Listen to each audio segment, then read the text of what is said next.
marry just anyone. Yes, you heard me right. There are some type of men as a lady that you should not even consider accepting their proposal. Alright, so in this video, I'll be talking about the 7 types of men you should never marry. If you want to learn more about this, you have to keep watching.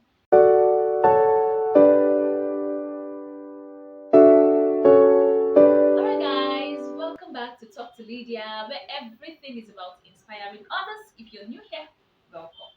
Welcome. Alright, I'm Lydia and I create content related to faith, love, relationship, and career. If you want to get more inspirational content on the following areas I just mentioned, you have to subscribe to my channel. And do not forget to click on the notification bell so you can always get notification each time I post a video.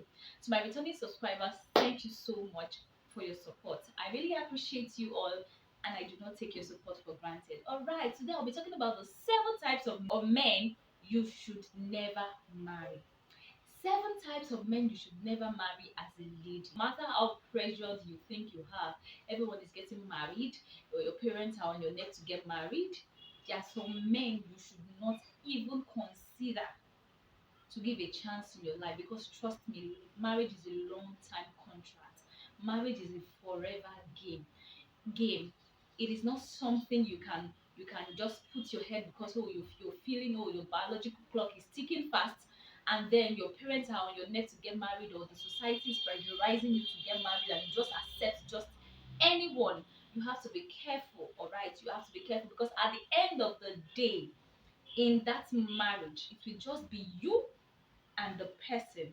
And trust me, everyone that pressurized you into getting married to that kind of person without taking your time, they will not be in the marriage with you. All right, that is why you have to be careful. All right, the 7 type of men you should not marry. Number one, a man that has no regard for women. Yes, you had heard me right. A man that has no regard for women, or a man that has no respect or regard for any woman in his life. And when I say any woman in his life, I mean his mom, his sisters, and every other women out there. Do you know there are some men that they have little or no respect? I'm not even saying little, they have no respect for their mom. Excuse me. The way and manner they relate with their mom, the way and manner they relate with their sisters will tell you, it's just like they are telling you indirectly the same way they will treat you. If he's treating you nicely and then he's treating his mom, his sisters, or any other women out there, or any other woman out there, he's treating them right and wrong, and then he's treating you right. It's just a matter of time. By the time he finishes cajoling you into marriage, with talking you into marriage, and you eventually get into his house, he's not going to treat you any way different. He's definitely going to treat you the same way he treats those women. So you have to be careful when you see a man that has no respect for women. He talks to them anyhow in public. He's not a gentleman when it comes to women. You just have to be careful. Number two, a lazy man. And this is in two ways. He's lazy physically and then he's lazy mentally. I'm going to explain. When I say he's lazy physically, this kind of person is okay with his status. He's okay with where he is. He does not put in more effort to become a better person. And when I say a better person, everyone wants to move forward, everyone wants to be great. But this kind of person is just okay with the level at which he is. You may want to rethink your decision with this kind of person. There's this when I just graduated from school, I worked in an audit firm, and this my boss. He has a lot of, as in, even men looking at him as a fresh graduate. Then I know that this man has the potentials. In fact, he should be one of his audit firm, after the big four in Nigeria, as at least it should be among the first 10 they should be considering as best audit firms in Nigeria. But this man is just okay with where he is. His income for that particular period when I was working for him was kind of like 2 million plus, and this man said it categorically that he is satisfied with the level he is, that as long as he can pay his bills, he can pay his staff, he can feed his family, and then have something to eat, he's okay with that 2 million. He's not ready to source after clients, he's not ready to look for more clients. What this man is saying indirectly is that if he as a person cannot strive or work harder to get more clients to boost his income, it means you cannot rise above this salary as a worker, because if you're working under him and in the next 1 2 years he's still earning the same income, no promotion for you, no increment of salary for you. That was the time it got done on me that, Lydia, you have to talk to your legs. You have to run as far as your legs can carry you. That's the same way it is for a lazy man. They don't just want to do anything extra to make their life. They don't want to push harder. They're just okay with where they are. You may want to reconsider your decision with this kind of person. And then when I talk about mentally lazy, he does not even just want to think. You cannot meet him. Oh baby, please, there's this thing, that there's something going on at my place of work, and I need you to help, and I'm so confused, I don't even know what to do. And then they say, I don't know. He's not ready to think, he's not ready to stress himself mentally, he's not ready to reason for anything. When you're with this kind of man, you need someone to help you, you need solution to a particular problem, you have to reach out to other men to help you solve that problem. You may want to rethink your decision, because this kind of man, when you eventually get married to him, trust me, you will still be calling other men out there to help you solve a problem, or you'll be calling other people's husbands to help you solve a problem. So trust me, as a lady, you do not want to marry a man that is physically lazy and a man that is mentally lazy. All right. Number three, a man that has no source of income. A man that has no source of income. And this income, I would say it's in two ways. Now, he has no source of income, and secondly, you do not know his source of income. When I say he has no source of income, this guy does not have anything he's doing, does not have any tangible thing that he's into or doing that is bringing in money for him. See, money is very important. Money is a very important aspect of marriage, because there's absolutely nothing. And when I say nothing, there's absolutely nothing you want to do in marriage that does not require money. As little as water is, if you want water in your house, you have to pay for it, even electricity bill. So there's absolutely nothing you want to do in the home or in the house that does not require money. Hence, you need a man that has a stable source of income. If he does not have a job yet, please, he has no business with talking about wedding or marriage. Let him go and get a job, let him go and get a stable source of income, let him go and get something doing, at least a stable source of income, something that will keep him going, even if adventure in the future he wants to get a better job or he wants to get a better source of income. But at that particular time you're planning to get married, if he does not have a job, please pend every marriage plan, sorry, every wedding preparation, you have to pend it until he gets a job. Don't say, oh, I'm a lady, at least I'm earning well, I make money, and my money is sufficient for the two of us. Trust me. You don't want to start your marriage on that ground. All right, I'm not saying it's not okay for a lady to help a man, that's not what I'm saying. But what I'm saying is that he should have something doing that would bring, no matter how little the income is, at least he's earning an income. The Bible says we are women, we are helpmates to our husbands. Yes, you are to help him. He must have something tangible he is doing, that you will now help him to become bigger, or you will help that thing to grow, to become greater. Not that it does not have anything, you want to swap role, you want to be the man, you want to be the man, you want to take it, you will get tired. See, no matter how good you are, no matter how good you think you are, you will get tired at some point when you eventually, because oh, you can't wait, you feel, oh, there's no time, let's just get on with this wedding preparations, don't worry, you will get a job as time goes, and then you enter into the marriage, and then you are the one that is doing everything. Trust me, you will get tired. Yes, you get tired when you are the one to pay for never bills, you are the one to pay all the bills in house, to cook, and then you still come back, you be the one to provide the money for the food, you still be the one to come back to cook. Trust me, it's going to be hard. You don't want to start your home on that ground, so make sure it gets a job. Like, I follow human rights on Facebook, And there's this lady that got married to her husband. She was the one that, as in, she footed all the bills. Like, this is a true life story. She footed all the bills for the wedding. She paid her own bride price. She bought suits for the man, their traditional attire, the feeding of the wedding, because she feels okay. I am a woman. I'm working and I'm capable of doing this thing. So why can't I help my husband? And God created us as women to be helpmates.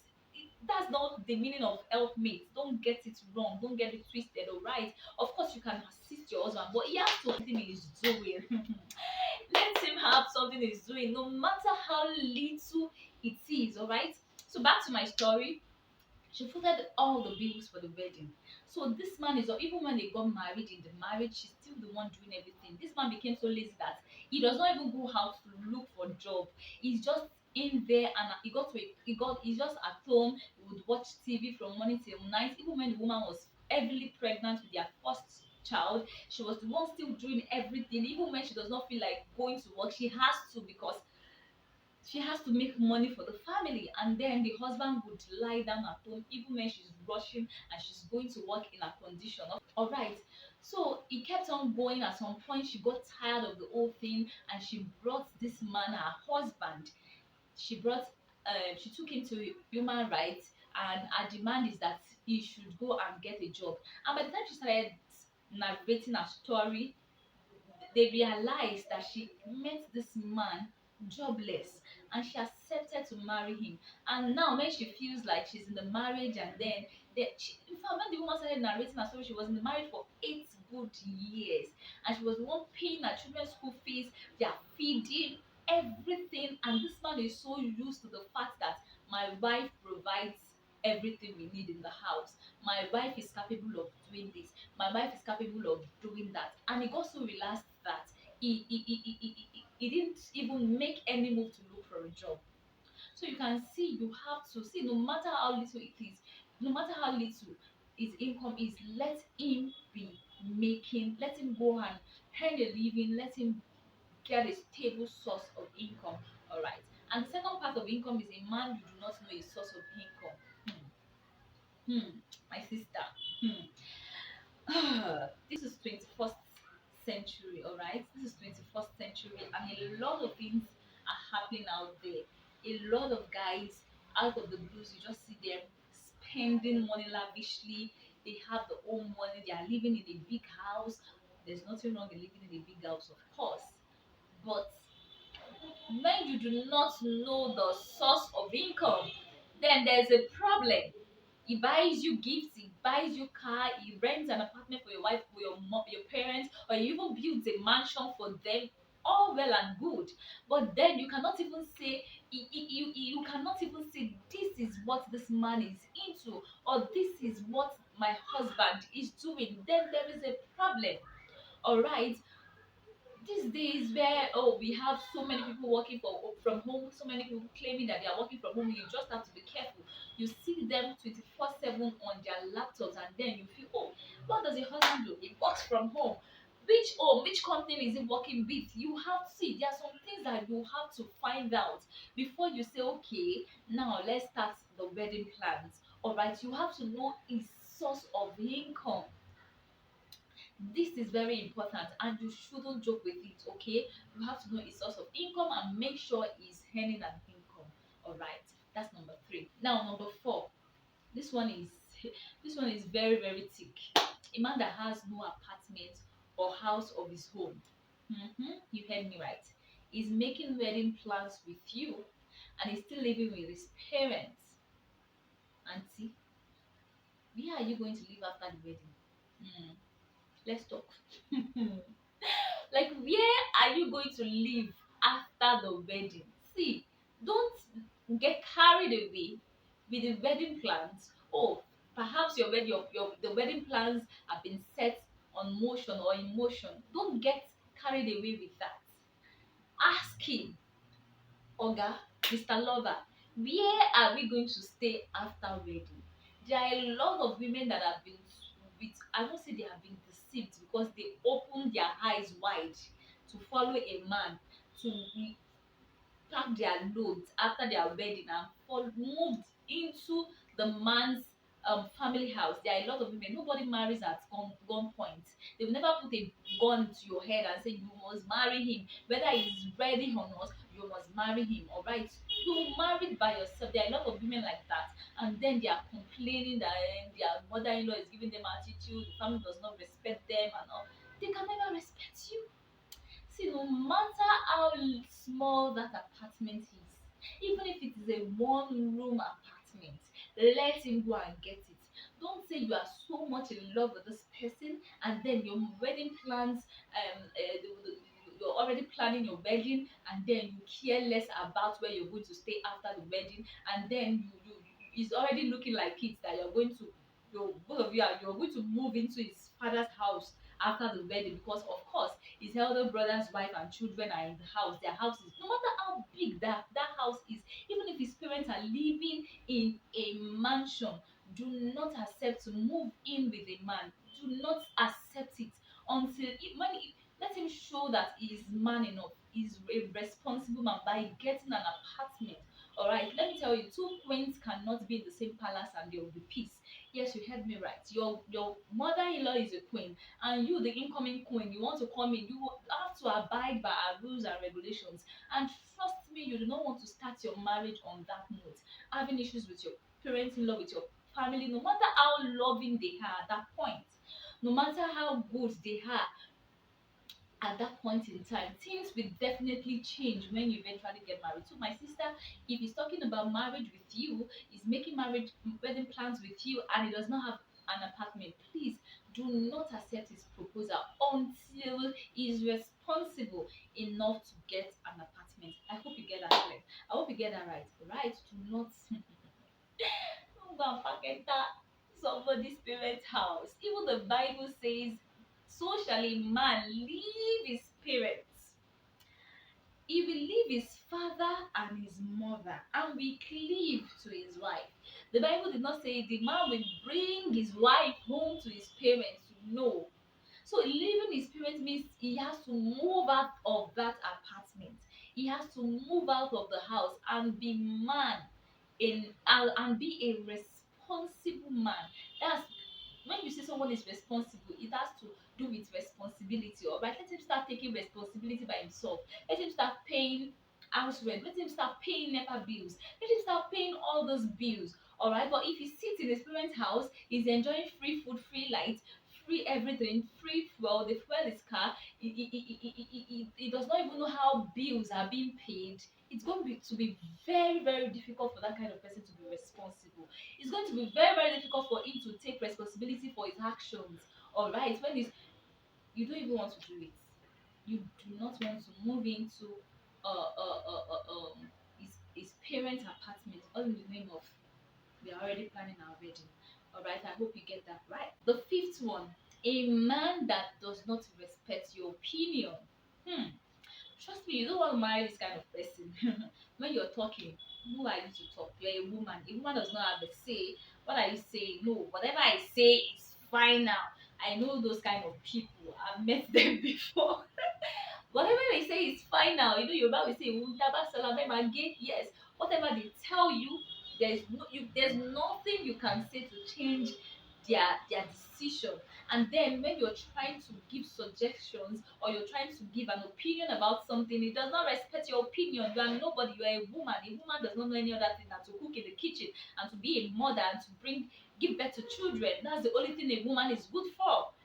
It does not it does not seek for your opinion, or it does not respect your opinion when it comes to money, when it comes to finance, when it comes to doing big projects. He only feels that the only thing you're good for is to remain in the kitchen, be in the house, give him children, take care of the house, take care of his needs, take care of his children. That is the only thing you're good for. You may want to rethink. All right, and you say, how will I know? At least I'm not in his house yet. I'm not in his house yet. We are not married yet. So how will I know that he's not going to? He would say the only thing I'm good for is to stay in the kitchen and to cook. Okay, let me tell you. See, from little conversations. See, you would, except you don't have enough time to cut or to date that kind of person. You can even ask questions. what would you like your wife to become in future, or what kind of wife do you picture, as in what kind of wife would you like to have? Marry someone that respects your opinion and suggestions. Marry someone that can call you that, okay, my wife, or sweetheart, please, I am trying to do something at work, or I have a project I want to execute. What do you think about it? How would you feel if you marry a man that would always want to hear from you, that would always want to get your opinion before he does anything, because he knows that no, my wife is an embodiment of wisdom. See, women are filled with wisdom that not all women do. There are some women that if you give them the opportunity to run a home, if you give them the opportunity to always give you suggestions as a man, in fact, if you give them the opportunity to give you an opinion on how to run the home, or how to run the finance of your home, in no time you see that you're just becoming successful at everything you do. Because trust me, some women are embodiment of wisdom. All right, it baffles me seriously. um some of our mothers, most of them cannot even cajole their husbands, or their husband to do something. All right, they cannot. For example, their child is in need of something, and they are saying, and their child meet them to say, "Mommy, please, can you help me talk to dad to do this?" The mom will say, "Oh, if I talk to him, he will never listen." Don't marry somebody that will not listen to you. It is very, very important. Even if it is not for your sake, for the sake of your children. Don't marry a one-way traffic man. A man that, if he says, all of us we are going this way, all of you are going that way, there is nothing. Even if there's danger on that route. Even when you're telling him, "Hey, sweetheart, please, let's not follow this place. Hey, this place leads to direction." You say, "No, I am the man of the house. All of us must follow this way." Marry someone that respects your opinion, and someone that listens to you. All right. If not for your sake, for the sake of your children. So that tomorrow, when your daughter wants to be a great fashion designer, when she has passion for to be a fashion designer, and she's telling you, "Mom, please help me talk to dad. Let me study industrial design in school. I want to be a fashion designer. I want to be." There are so many great fashion designers out there. And then your daughter says, "Oh, mom, please let me talk to dad. Let me study industrial design. I want to be a great fashion designer." And then ah, I want to be like people. I want to be like Yomi Casual and all those celebrity fashion designer. And then you cannot talk to your husband because your opinion does not matter. Because if he never listen to you and he say, "You must become a medical doctor. She must become a medical doctor. That's what I want her to do. I want to have a doctor as a daughter." Please marry a man that listens to you. If you're already dating him and you sense that he does not respect your opinion, he does not listen to you, whatever you are saying to him is trash, you are saying garbage, please do not marry that kind of person. All right. And then number 6, type of man or men you should never consider accepting their proposal. A man that sees you as a competition. Hmm.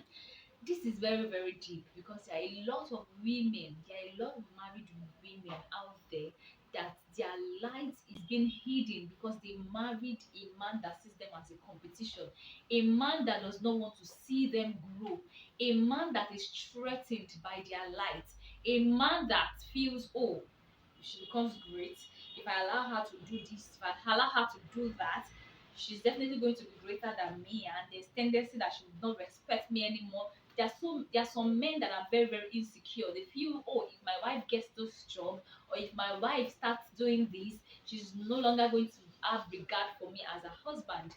They see their wives as competitions. There are a lot of destinies that are being caged all in the name of marriage. Go and ask some of these our mothers. A lot of destinies are being caged because a man does not want the woman to be greater, or does not want the woman to be great.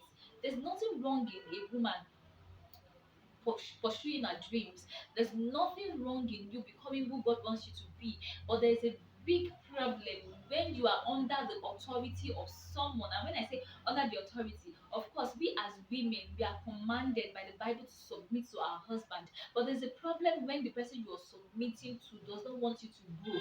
There's no amount of fasting and prayer you want to do. There is no amount of scabashing you want to do that would make you grow. As long as that person, that's your head, the man is the head of the house, is your head, is your crown. As long as he sees you as a competition, he does not want you to grow, you will remain the way you are. So please do not marry a man that feels threatened by your light or your shining, is scared. When you're talking about your dream, is too big for him to handle. You're too big. See, don't even except of course fulfilling destiny is you're not passionate about fulfilling purpose, you're not passionate about becoming great or becoming who God wants you to be. That's when you can sweep that under the carpet, all right. But if you really want to explore and you do not want marriage to hold you down, and you do not want any man to, because of his insecurity and his weakness, don't marry somebody that sees you as a competition, all right. Do not marry someone that sees you as a competition. No matter, don't say, is it until like it's when I get married you start still on it. You will see it even when you're dating. Whenever you tell him something, you have a big dream and you share it with him from his countenance, you know that this person is not happy.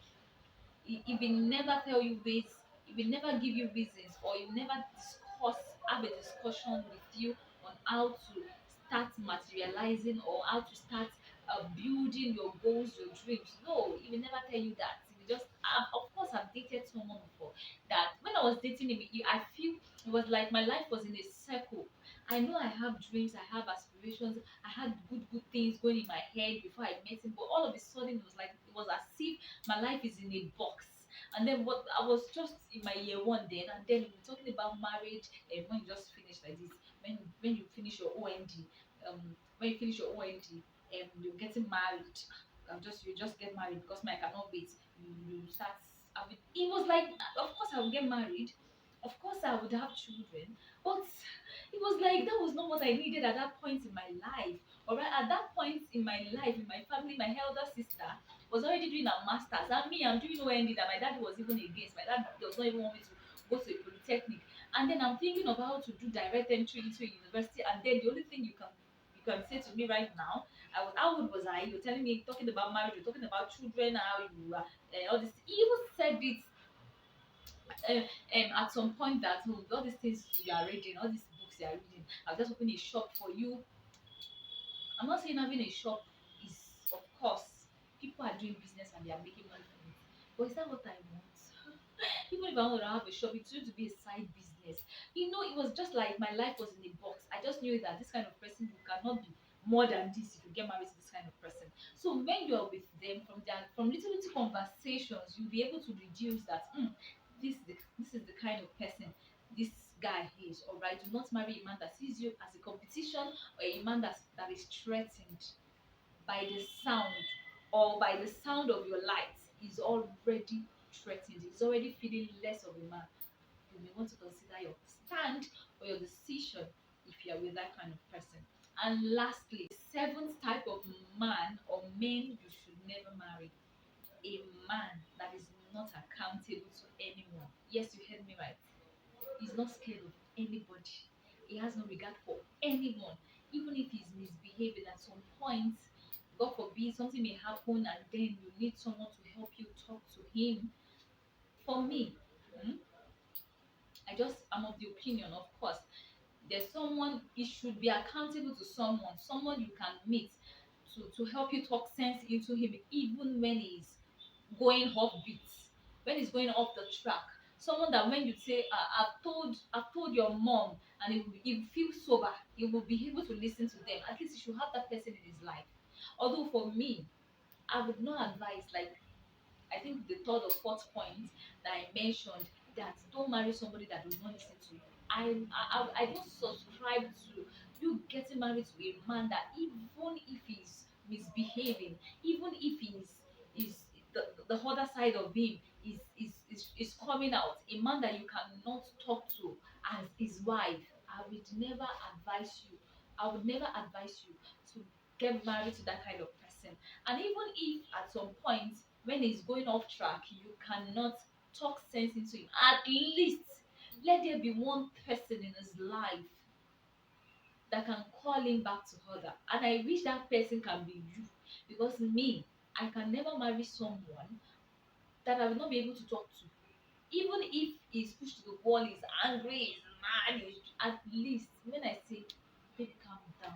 Okay, it's okay, okay, okay, okay, let's do this. A man that will be able to listen to you, a man that is accountable to someone, a man that has the fear. Oh, if you call my dad, once you call my dad, once he hears the voice of his dad, he would calm down. But when you now marry a man that doesn't, I don't care about anybody. If anybody's calling, I don't want to speak to anyone now. I am not in the mood. When you get married to that kind of person, you are just like a time bomb waiting to explode. All right. So I hope with these few points of mine, I've been able to convince and not to confuse you that there are some type of men you should never consider to marry. All right. Thanks so much for watching. If you're able to watch to the end, thank you so much for watching. Let me know your thoughts and comments down below in the comment section. Let me know the type you can as well add to this point. I know it's not just limited to 7. Of course, we have so many type of men we should not marry. If you want to list them down, please kindly list them out in the comment section below so we can all learn from you as well. No knowledge is a waste. All right, so I'll see you in my next video. But until then, I pray God blesses everything you lay your hands upon, and most importantly, I pray God blesses all of us. All right, thank you, and I'll see you in my next video. Bye bye.